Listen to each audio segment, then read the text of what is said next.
कृष्णा, राधे राधे, श्री हरिवंश सभी भक्तों को।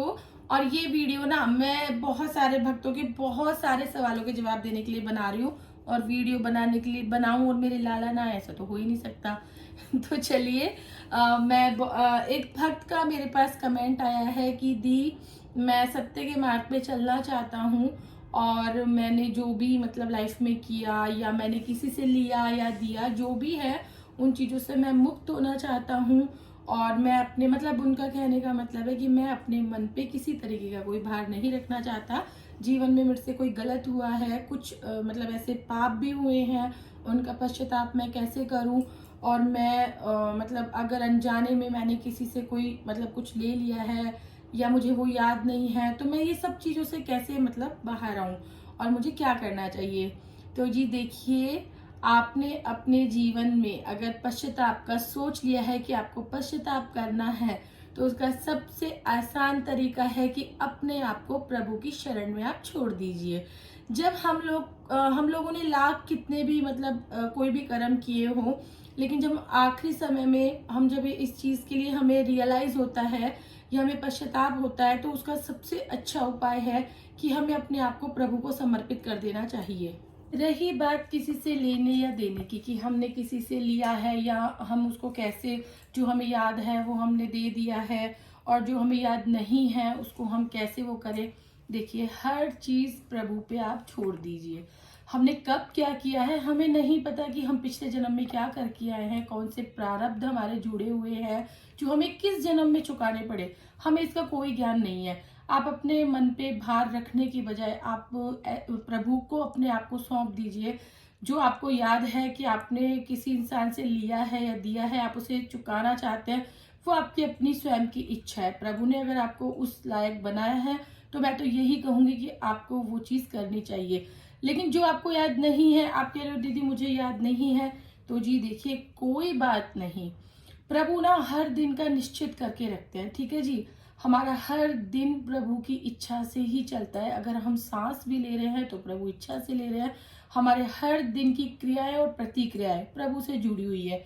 आप अपनी हर क्रियाएं प्रतिक्रियाएं प्रभु के चरणों में समर्पित कर दीजिए और उनसे निवेदन कीजिए कि जो आप भूल चुके हो या आप जो मतलब अपने प्रारब्ध सही करना चाहते हो, तो प्रभु आपको मतलब उस चीज के लिए शक्ति दे, उस चीज के लिए आपको भाव दे। देखिए, सबसे बड़ी बात है कि हर चीज के लिए ना भाव होना बहुत जरूरी है। आपकी अंतर आत्मा आपको उस चीज के लिए स्वीकार करे, आपकी अंतर आत्मा आपके साथ हो, तो ही आप वो चीज संभव। और सबसे बड़ा आपके मन पे जो भार है कि आप अपने हर एक कर्ज से मुक्त होना चाहते हैं, या आपके मन पे जो भी मतलब जैसा भी भार है, सबसे आसान उपाय उसका यही है कि आपको जीवन में अगर कोई जरूरतमंद इंसान नजर आता है और आपको लगता है कि इसे वाकई में जरूरत है या इसकी मुझे किसी भी तरीके से सहायता करनी चाहिए, तो वो चीज आपको जरूर करनी चाहिए। दूसरा, प्रभु इच्छा। जब देखिए, हर चीज का ना एक निश्चित समय बना होता है, ठीक है जी। पिछले जन्म में मैं क्या कर्म करके आई हूँ मुझे नहीं पता, इस जन्म में वो मुझे किस रूप में भोगने हैं वो भी मुझे नहीं पता, लेकिन ये सब अपने अपने कर्मों पे, अपने प्रारब्ध पे जुड़े होते हैं। हम लोग डिसाइड करने वाले कोई भी नहीं होते हैं। जो भी डिसीजन होते हैं ना लाइफ के, वो हम नहीं लेते हैं। वो डिसीजन तो पहले ही तय हो चुके होते हैं कि हमें किससे कितना लेना है, हमें किसको कितना देना है। हम भूल गए हैं, हमें वो चुकाना है, हमें वो करना है। हमें नहीं पता कुछ भी, हम कुछ नहीं जानते। जो भी निश्चित हो चुका है या जो निश्चित होना होता है, उस सब कान्हा जी की कृपा से होता है। तो आप अपने मन पे भार मत रखिए।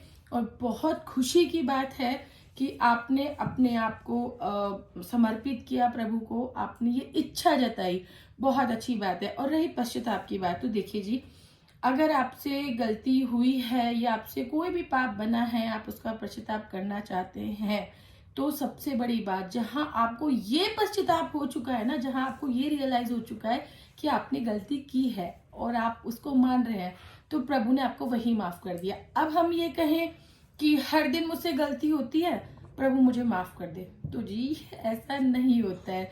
आपने अपनी गलती मानी, उस गलती को सुधारा, आपने अपने आप को प्रभु के चरणों में समर्पित कर दिया, यहां तक प्रभु आपको माफी देते हैं। दूसरा, अब मैं रोज कोई ना कोई गलती करूं और मैं कान्हा जी के पास जाके बोलूं कि मुझे इस गलती के लिए माफ कर दो, मतलब जानबूझ के क्यों ये गलती, ठीक है, एक अनजाने में जो हमसे गलती हो जाती है उसके लिए प्रभु हमें माफ कर देते हैं। बट हम जान के रोज मैं कोई ना कोई भूल करूं और मैं इसलिए प्रभु की सेवा करूं या मैं प्रभु के पास इसलिए जाऊं कि मेरे से रोज भूल हो रही है, प्लीज मुझे माफ कर दो, ये गलत बात है। अगर आपको पश्चाताप है तो आप अपने आप से वादा कीजिए, आप अपने आप से इस चीज का प्रॉमिस कीजिए कि मेरे से जो मेरे कर्म होने थे या मेरे से जो पाप होने थे या मेरे से जो भी गलतियां होनी थी वो हो गई है, लेकिन आज से ये जीवन मेरा सिर्फ प्रभु की सेवा के लिए होगा। और यकीन मानिए जिस दिन से आप अपने आप को समर्पित कर देंगे ना प्रभु को, उस दिन से आपकी जिंदगी की मतलब मकसद ही बदल जाएंगे। आपको खुद को मतलब यकीन नहीं होगा कि आप क्या थे और क्या हो गए हो। ये मैं अपना पर्सनल एक्सपीरियंस बता रही हूँ आपको। तो ये तो हुई उन भैया के कमेंट की बात जो उन्होंने बोला, तो मैंने बहुत अच्छे से उनको बताया एंड आई होप उनको बहुत अच्छे से समझ भी आया होगा। और एक मैसेज मैं और उन को देना चाहूंगी कि आप अपने आप को ना राधा रानी के चरणों में समर्पित कर दीजिए। मेरी लाडली है ना, लाडली जो इतनी भोली है वो कि उन्हें पाप का मतलब ही नहीं पता कि पाप होता क्या है। अगर आपने सब कुछ छोड़कर, अपनी गलतियां छोड़कर और अपने मतलब जो भी कर्म किए सबको छोड़कर निस्वार्थ, बिना किसी स्वार्थ के अगर आप मेरी लाडली के पास जाएंगे ना, यकीन मानिए वो आपको गले से लगा लेंगी। वो इतनी सीधी है, मेरी श्यामा बहुत सीधी है। और आप एक बार उनकी उंगली पकड़ के देखिए, मेरा वादा है आपसे, वो आपका पूरा हाथ थाम लेगी, क्योंकि ये चीज मेरे साथ हुई है तो मैं आपको बता रही हूँ। तो यहाँ बात खत्म हो गई है उनके कमेंट की एंड आई होप आपको मतलब मेरे जवाब से आपको अच्छा लगा होगा। और अगर कोई मेरे से भूल हो गई है तो उसके लिए मैं आपसे क्षमा चाहती हूँ। अब मैं बात करती हूँ अपने लाइफ के लिए कि मेरे से बहुत सारे भक्त पूछते हैं कि दीदी, नहीं उससे पहले मैं आपको एक बात का और जवाब दे दूं। बहुत सारे भक्तों ने मेरे से पूछा कि दीदी पीरियड्स में हम सेवा कर सकते हैं क्या, हम लाडली की सेवा कर सकते हैं क्या, हम कान्हा जी की सेवा कर सकते हैं। देखिए मुझे नहीं पता कौन क्या बोलता है क्या नहीं बोलता है कि सेवा करनी चाहिए या नहीं करनी चाहिए। मैं अपनी बात बताऊं, अगर मेरे से आपने पूछा है तो मैं वही बताऊंगी जो मैं करती हूँ, ठीक है जी। मैं पीरियड्स में कान्हा जी की और लाडो की सेवा नहीं करती हूँ, कम से कम 5 दिन तो मैं नहीं करती हूँ। देखिए हम लाला की सेवा लेते हैं, लाला हमारे बाल स्वरूप में, हमारे बच्चे के स्वरूप में हम उन्हें लेके आते हैं, ठीक है। यही कहते हैं ना सब कि वो तो हमारे लाला हैं, एक माँ कैसे दूर हो सकती है। जब आप उनकी सेवा लेते हो तो आप उनको प्रभु रूप में उनकी सेवा लेते हो। आप ये कैसे भूल सकते हो कि श्री हरि नारायण जगत पिता परमेश्वर वो है, और लाडली जू, और जिनके पास लाडली जू और कान्हा जी दोनों की ही सेवा है, वो तो युगल सरकार में आते हैं ना। तो युगल सरकार की तो सेवा हम कैसे ही उसमें कर सकते हैं। देखिए मतलब बहुत मतलब पुराने लोग भी इस चीज को मानते आए हैं। ऐसा नहीं है कि अभी समय बदल गया है तो सब कुछ बदल गया है, व्यवस्था बदल गई है। कई लोग कहते हैं कि अब तो बहुत कुछ बदल गया है सब लोग, और मुझे कई लोगों ने मतलब बोला भी कि हमने पूछा है किसी से, वो बहुत सेवा करते हैं, उन्होंने बोला आप सेवा कर सकते हो। अगर आपका दिल करता है, अगर आपको उनका लगता है और आपका मन कहता है कि आपको करनी चाहिए तो आप कीजिए। बट मैं अगर पर्सनली आप मेरे से पूछ रहे हैं तो मैं उस चीज़ के लिए बिल्कुल मना कर रही हूँ, हमें नहीं करनी चाहिए। युगल सरकार की जोड़ी हमारे पास है। हम लोग 3 दिन पुराने जमाने से ना ये चलता आ रहा है कि 3 दिन औरतों को रसोई में नहीं घुसने देते हैं, और कहते हैं कि अपने हाथों का खाना मतलब घर के पति बेटे भाई बाप जो भी होते हैं मतलब उनको नहीं देती है औरतें बना के।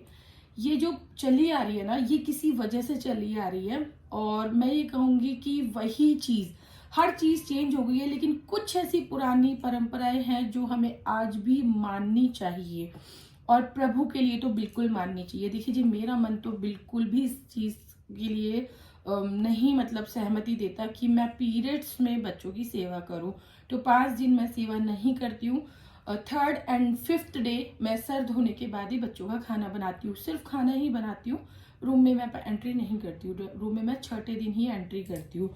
और अब कई लोग बोलते हैं कि हमारे पास सेवा करने वाला कोई नहीं है, हम क्या करें, हमारे पति नहीं करते हैं, हमारे बच्चे नहीं करते हैं। तो देखिए, ये आपको मतलब थोड़ी व्यवस्था या तो आपको अपने पति से, अपने बच्चे से आपको करवानी चाहिए, या आपको कोई और व्यवस्था रखनी चाहिए। अब मुझे किसी ने बोला कि मैं एकदम स्वच्छ होके फिर मैं करती हूँ। आप कितना भी स्वच्छ हो लीजिए, पर 3 दिन हम बहुत ही गंदगी में रहते हैं। अब कई लोग कहते हैं तो प्रभु की ही देन है, प्रभु का ही है, हम इस चीज से मतलब दूर नहीं जा सकते। भगवान को भी पता है, भगवान को पता है। पर मेरा एक ही सवाल है आपसे, क्या आप जब कान्हा जी की सेवा लेते हो तो क्या वहां आपको ये भाव जागृत नहीं होते कि श्री कृष्ण भगवान है और इनको घर ले जाके हम उनकी सेवा करेंगे? विग्रह के रूप में आप उनको घर लेके आते हो, ठीक है, क्योंकि साक्षात कृष्ण भगवान आज के जमाने में मिलना तो बहुत ही मुश्किल बात है। कई लोग बोलते हैं कि, मुझे भी कई लोगों ने कमेंट किया है, आपको वीडियोस में देखोगे तो बहुत कमेंट मिल जाएंगे, व्हाट्सएप पे भी, इंस्टा पे भी बोलते हैं कि आप अपनी लीलाएं बताइए, रोज प्रभु दिखते हैं। ऐसा नहीं है, लीलाएं होती है, बिल्कुल होती है, मेरे साथ भी होती है, लाडो भी करती है, मेरे कान्हा जी भी करते हैं, सब करते हैं। हर सेकंड लीला होना इम्पॉसिबल, ऐसा नहीं है। देखिए, बड़े बड़े जो साधु संत और ऐसे ऐसे लोग, ऐसे ऐसे विद्वान मतलब लोग बैठे हैं ना, ऐसे ऐसे चरित्र हैं हमारे देश के, जिनकी पूरी जिंदगी निकल गई तपस्या करने में, प्रभु को रिझाने में। और वो उन तक को भी मतलब बहुत से ऐसे चरित्र हैं जिनको बहुत ज्यादा विलंब करने के बाद प्रभु के कहीं साक्षात दर्शन हुए हैं। और आज के टाइम में हर सेकंड प्रभु की लीला, हर सेकंड में सब कुछ पॉसिबल होना नहीं। लीलाएं एक निर्धारित समय पे एक नियम और एक उद्देश्य के लिए होती है। प्रभु अगर हमें कोई लीला दिखा रहे थे, उसका कहीं ना कहीं कोई उद्देश्य होती है, कहीं ना कहीं कोई वजह होती है, कहीं ना कहीं उसका उनका कोई संदेश होता है जो हम तक पहुंचाना होता है। जैसे कि मैंने अभी आपको थोड़े दिन पहले गुप्त स्थान की भी लीला के लिए बताया था। वो लाडो ने पहली बार हमारे साथ ऐसी लीला की है, वरना बहुत लीलाएं होती है, बच्चों की बहुत होती है। पर इसका मतलब ये नहीं कि हर सेकंड मेरे साथ लीला होती है। मतलब दोपहर में 2 बजे लीला हुई, फिर 4 बजे लीला हो गई। मतलब पता है, हम लोग, अब कई लोग बोलते हैं इस तरीके से, मैं उन लोगों को यही मैसेज देना चाहूंगी कि इससे क्या होता है कि लोग ना हमसे मतलब जुड़ने लगते हैं, उनकी फीलिंग्स हमसे जुड़ने लगती है। अगर आज मैं आपको झूठ बोलूं कि नहीं, मेरे साथ ना दिन में 5 बार लीला होती है, मैं सोई तो मुझे कान्हा जी ने ऐसे बोल दिया, फिर मुझे लाली ने ऐसे बोला, हर 2-2 घंटे में मेरे साथ ऐसे हो रहा है। आप वो वीडियो जब देखोगे ना, तो आपको अंदर से लगेगा, यार इन पे कान्हा जी की मेहर है, ये सेवा कर रही है, मुझे भी करनी चाहिए, ठीक है। मतलब लोगों की फीलिंग्स जुड़ने लगती है। मेरा मानना ये है कि कभी भी प्रभु के लिए झूठ मत बोलो। उस चीज का अगर किसी भक्त को ठेस पहुंच रही है, या वो उस उम्मीद में अगर वो सेवा ले रहा है कि ऐसा होता है, कान्हा जी हमें भी, हमारा भी उद्धार कर देंगे, हमारा भी उद्धार हो जाएगा, जी नहीं, बिल्कुल इस तरीके से सेवा बिल्कुल नहीं लेनी चाहिए। किसी की कॉपी हमें कभी नहीं करनी चाहिए, ये फर्स्ट मतलब मैं आपको बोलूंगी, कभी किसी की कॉपी नहीं करनी चाहिए। बहुत से मैंने ऐसे चैनल देखे हैं, बहुत से चैनल हैं जो मतलब बहुत बताते हैं लोगों को। फिर मैंने ऐसे लोगों को भी देखा है जिनको बोलते हैं, मेरे पास भी बहुत से ऐसे भक्त आते हैं, और ये आपके पास इतने बड़े कान्हा जी है, आपकी तो बहुत लीला होती होगी, कान्हा जी तो कुछ करते होंगे। भाई ऐसा नहीं होता है। लीला का मतलब ये नहीं है कि मेरे बच्चे पूरे दिन कुछ ना कुछ करके दिखाएं, ऐसा नहीं होता है। वो जो होते हैं ना, वो हमारे भाव से, हमारी पूजा से, हमारे समर्पण से वो चीजें, जब पता है प्रभु जब हमारी भक्ति ग्रहण करने लगते हैं ना, तो यकीन मानिए वो लीलाएं हमारे साथ करने लगते हैं। पर उन लीलाओं के पीछे एक उद्देश्य होता है, हमारे लिए रास्ता खोलना होता है, हमें अच्छे रास्ते पे ले जाना होता है, या हमें किसी चीज के लिए सबक सिखाना, या हमें कोई चीज सिखाना, या हमें ज्ञान प्राप्ति करवाना, ये सब प्रभु की इच्छा होती है, ना कि कुछ भी ऐसा हो जाए। इस प्लेटफॉर्म पे मैं नाम तो नहीं लूंगी, पर बहुत सारे भक्तों ने मुझे पर्सनली भी, इंस्टा पे भी, व्हाट्सएप पे भी, मैंने एक बार व्हाट्सएप पे मैंने कई भक्तों को नंबर दिए। उनका सबसे पहला सवाल था दीदी क्या आपके साथ कान्हा जी ऐसी लीलाएं करते हैं, मैया क्या आपके साथ कान्हा जी ऐसी लीलाएं करते हैं, ऐसा होता है।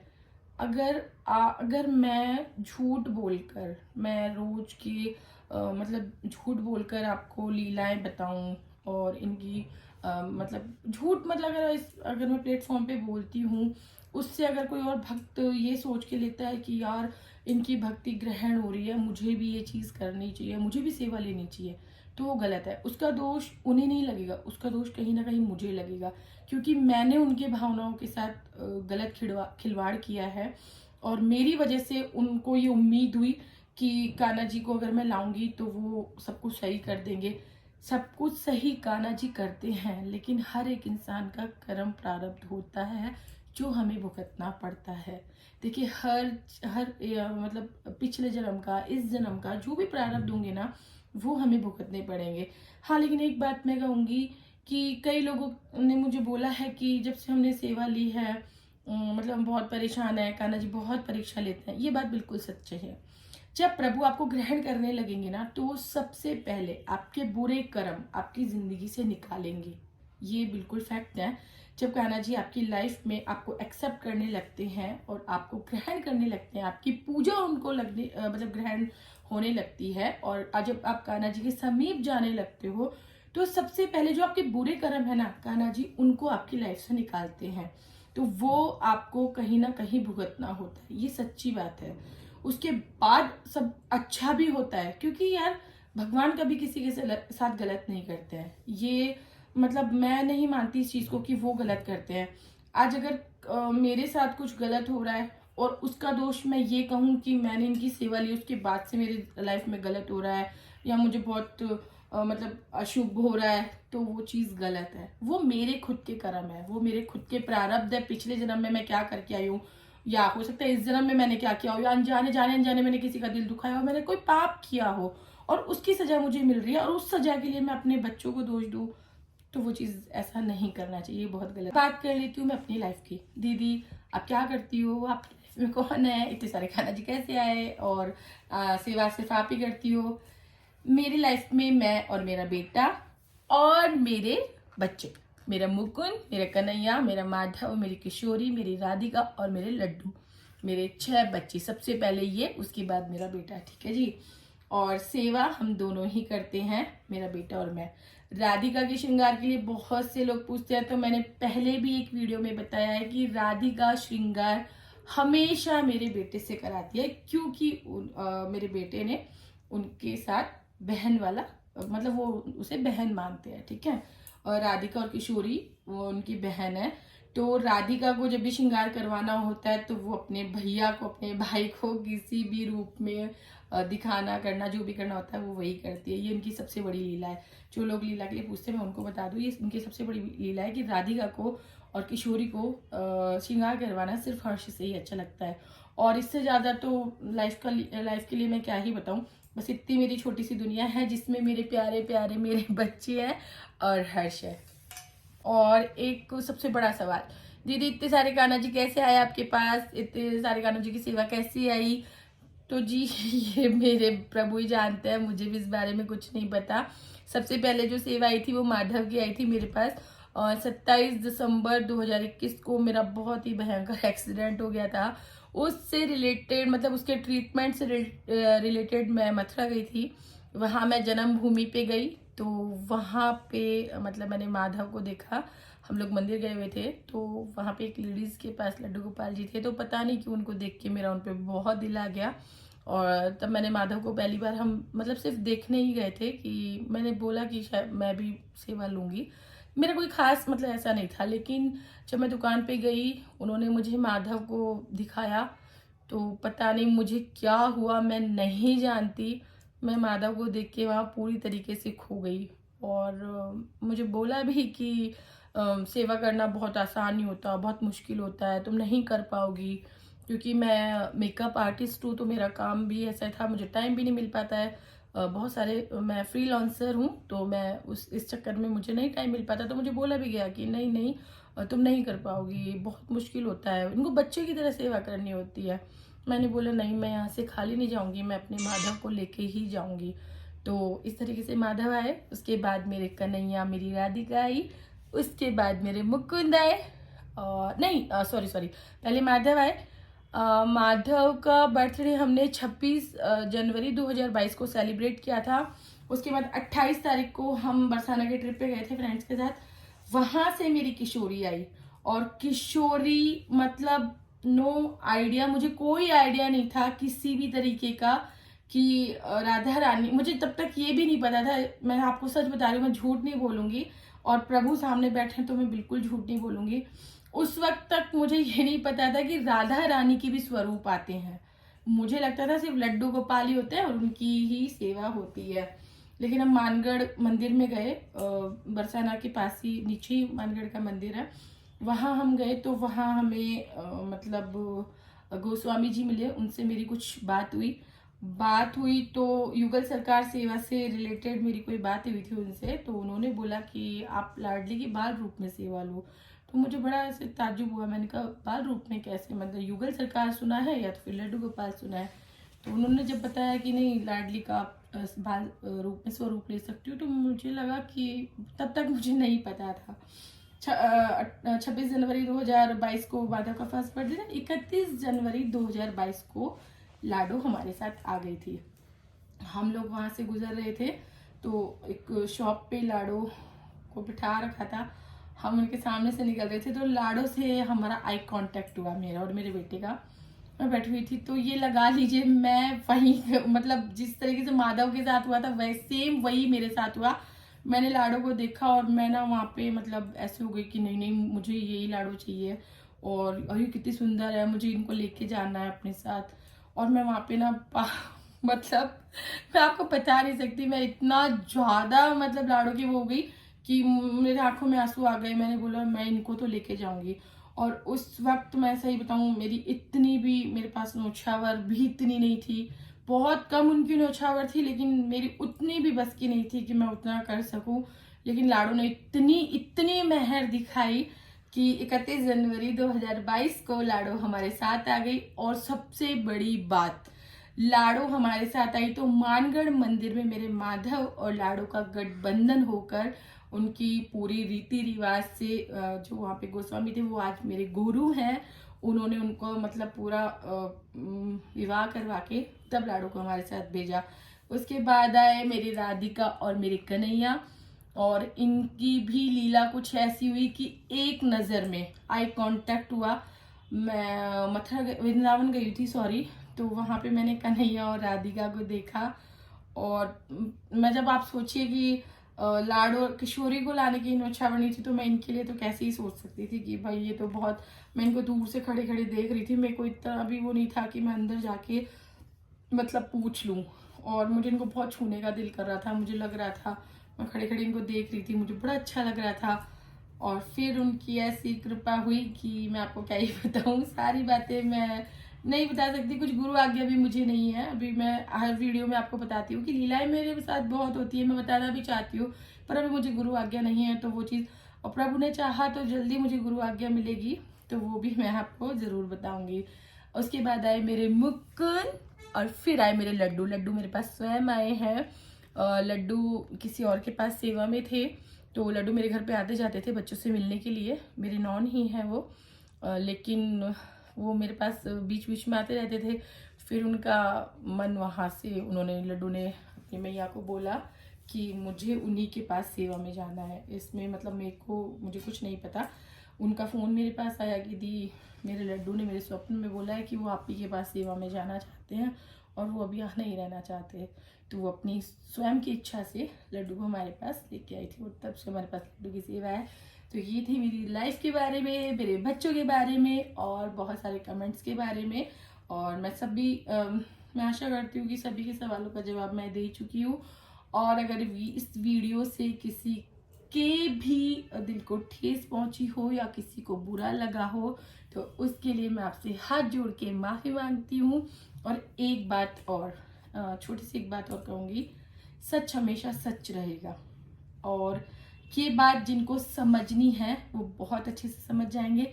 यहाँ मैं नाम नहीं लेना चाहूँगी, सच हमेशा सच ही रहेगा। क्या लीलाएं हैं, कब होती हैं, किसके साथ होती है, कैसी होती है, क्या होती है, वो सब प्रभु पे निर्धारित है और हमें किसी चीज़ का जवाब देने की ज़रूरत नहीं होती। प्रभु ने हर दिन हर समय निश्चित किया होता है। तो जैसे जैसे प्रभु इच्छा होगी वैसे वैसे मैं हर चीज़ों के जवाब भी दूंगी। बहुत सारे लोग मुझे बोलते हैं, कंपेयर भी करते हैं, बट यहाँ मैं ज़्यादा बोलना ज़रूरी नहीं समझती। मैं यहाँ सिर्फ भक्तों के सवालों के जवाब देने आई हूँ।